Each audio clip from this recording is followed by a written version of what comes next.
Zip your lips. Be quiet.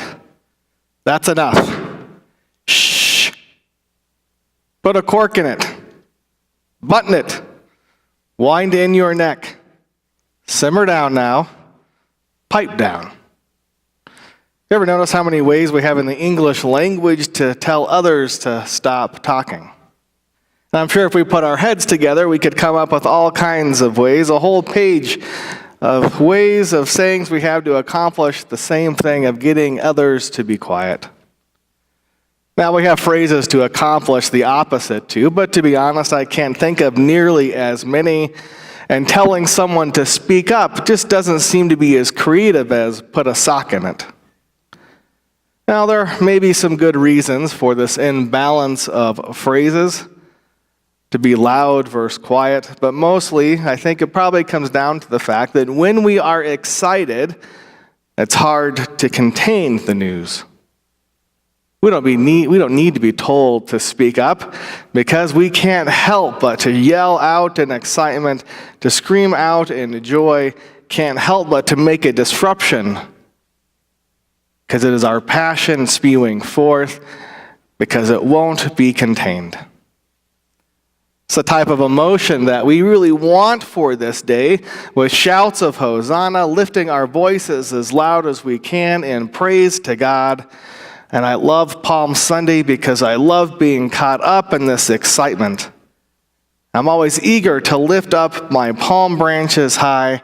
And I love Palm Sunday because it's one of those few days that we can maybe justify yelling in church and getting away with it. All right, so let's try this, okay? Because, we can't pass up the opportunity. Because as this crowd gathers on this morning, they are screaming, there are cheers of joy, they are shouting, Hosanna, Hosanna in the highest. And we just can't pass that up. So, are you with me? This is your chance to yell in church, so make the most of it, because we don't let you do this every week. All right? So, Hosanna, Hosanna in the highest. Hosanna! Hosanna! Hosanna in the highest. All right, let's work on our coordinating a little bit here. Right? Bad directing. Hosanna, Hosanna in the highest. That's kind of fun, isn't it? I can see, though, that not everyone is so happy with this display.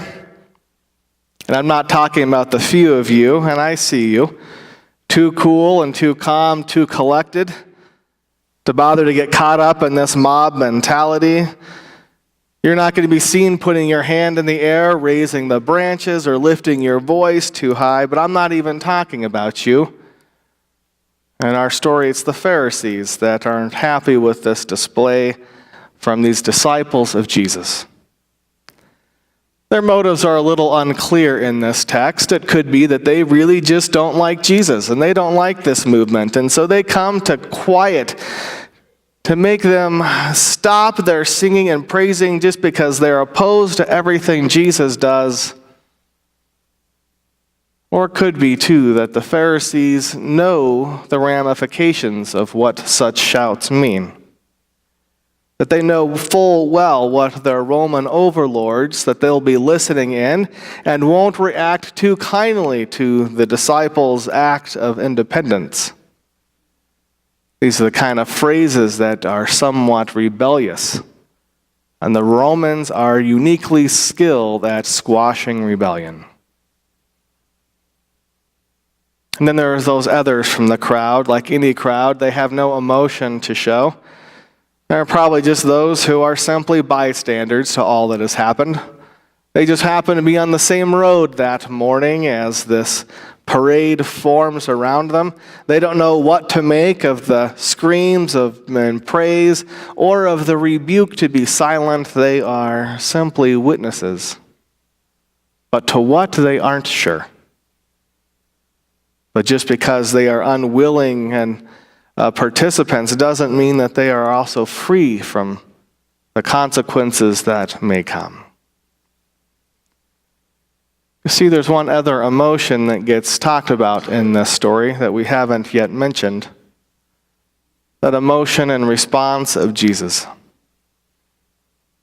We like to tell the part where he sends his disciples to find a donkey and then rides the donkey in, and branches are waved and coats are put on the ground. What happens at the end of the story is maybe one that some details we tend to want to lift up. Because after he defends the disciples from the accusation of the Pharisees, claiming that even if the disciples and the crowds could contain their song, that the rocks themselves would scream out, because the praise of God will not be contained. But after this, it is Jesus who seems to have something else on his mind as he looks over the city that he has just entered and begins to weep. And just as the joy of the disciples can't be contained, neither can the tears of Jesus. And there gets to be the challenge of this day. And not just of this day, but of these coming days as we begin this Holy Week, as we begin this day on Palm Sunday with our cheers and celebration, but so quickly move to cheers and screams of a different kind. Because Jesus sees all of the crowd.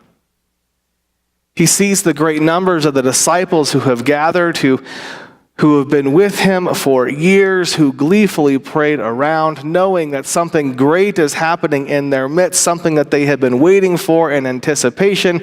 They don't know quite what that is yet, but they know this is a pinnacle moment for them. And Jesus sees those who have resisted him at every turn, the ones who have mocked and judged and plotted against him.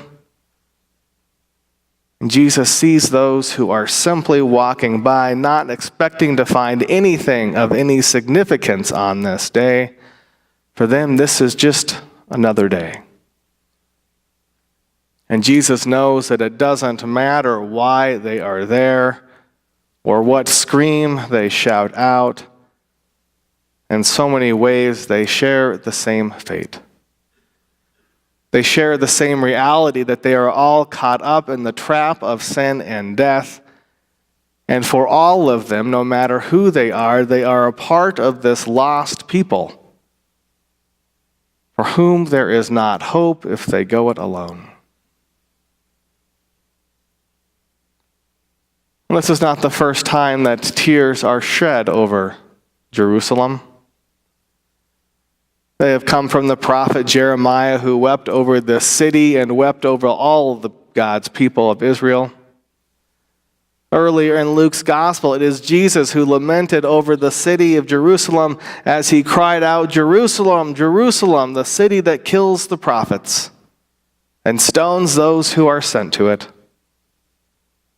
How often have I desired to gather your children together as a hen gathers her brood under her wings, and you were not willing." That's a deep desire of Jesus to gather us into God's love and mercy and protection, but so often we rebel and we flee, thinking that we can provide and care and protect ourselves. These tears of Jesus are not new cries. They are not new tears. They are what Jesus has come to this city to do. Because this whole crowd, for whatever reason they have gathered, they're all caught up in the same lament, the same fate, the same judgment of God under the law. And that's where our story ends for today, with holy tears.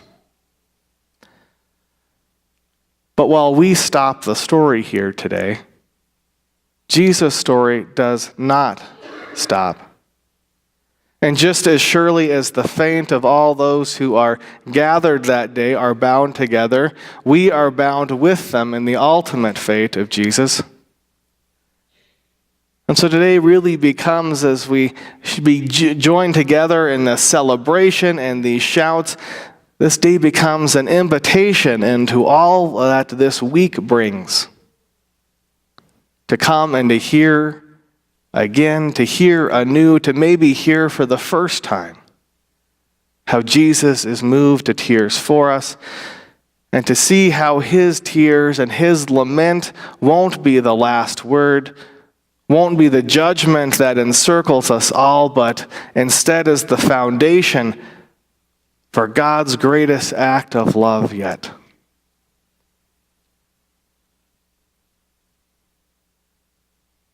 So you're invited into this week to come, to see this movement from a Last Supper to a cross to an empty tomb. When we get to the end, I wonder if you will be able to contain the shouts of joy and celebration. If you will be able to keep quiet about what God has done.